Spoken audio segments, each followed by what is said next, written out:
talking about having this in your memory a lifetime, that maybe you do it on a certain day and time this year, 2020, and you live 20, 30, 40 years from now, you always remember that event. Planting a tree with yourself.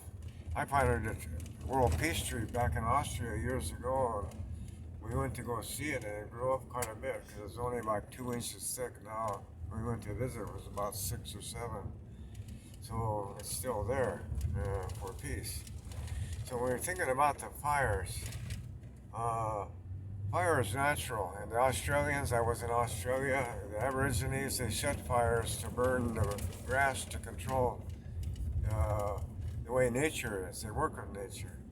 But the fires that we see today has a lot to do with the way it's managed by the county, city, state. In other words, the governing bodies and the forest or whatever. Some of the fires are man-made by careless people. Some are lightning by nature. But as a whole, a lot of the fires have a lot to do with the zoning and ordinance and the way cities and counties and states are dealing with it. And it's more that responsibility. In other words, it gets out of control, not so much because nature gets out of control, but humankind itself has a contributing factor in that. And the loss of the trees, animals, plants, everything that goes with the forest, there's quite a loss of wildlife. Do you think it's important for us to plant trees then? Everybody should be planting trees globally because now the loss of the forests. We have that National Arbor Day and all this type of thing. But when you look at South America and the rainforest, they're not planting trees, they're cutting trees because they need to clear the land so they can grow animals, beef, so people can eat. And then they take the wood, harvest it, and sell it to build things. But that destroys a particular ecosystem because that rainforest contributes a lot to oxygen in there and the carbon footprint that's there. It absorbs carbon dioxide. So it's pretty hard in a sense to tell the world community you got to do this or do that because there's 190 countries out there and a lot of them aren't listening.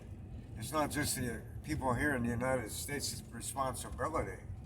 It's a global community responsibility.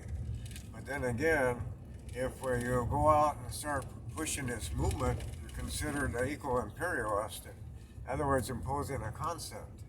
But it is good to be able to, for young people, especially teenagers, to get in touch with physical reality like the earth, like the plant life, and go through a ceremonial concept.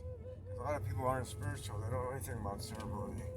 So planting a tree is good in that sense. Go ahead. Since 1970, I was in my early 20s. So you're saying that the kids today are really not in touch with the earth because they're living a modern way of life.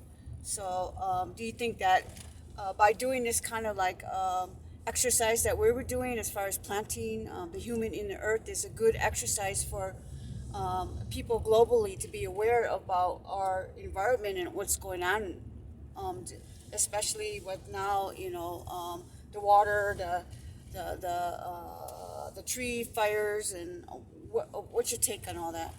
See, young people today, especially the ones that are rioting in the cities, and they live there, they're totally out of touch with reality. The reality that we live in terms of natural world. All right, so this concept to them probably wouldn't mean anything, in that sense, because they're totally unaware and unawake. And people that are more awake, more aware, more spiritual, a concept of touching nature is easily understood. And I've been doing this, working with nature for 50 years. I mean, it's nothing new to me. It's something we do in Native American church all the time in terms of contacting the oneness with all reality and creation. So the tree is part of that. And I've been teaching people that of the 7 elements, the 5th element is the plant life and the tree. And we have a Sundance tree, which is like representative of the tree of life. And the trees itself are essential because they give off oxygen, and we need that. And also, in a spiritual way, a tree connects with the center of the universe, the galaxy, the solar system, connects with the sun, connects with the center of the earth. So, in other traditions, they might call that chi energy, but it's still a form of energy.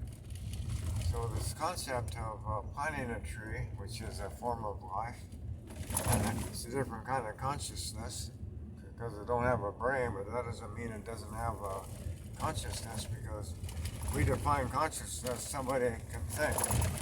But if you look at all these creations, the birds and everything, how do they even know how to do things? And they have their own thoughts. So there's a form of consciousness.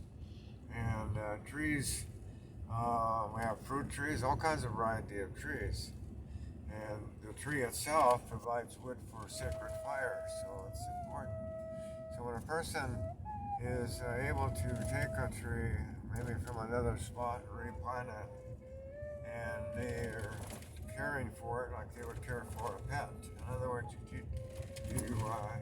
as animistic culture, you kind of humanize the tree. In other words, you see it as a person. But we're animistic cultures as Native Americans, so we see everything as life. Buddha taught that we're all interconnected to all creation.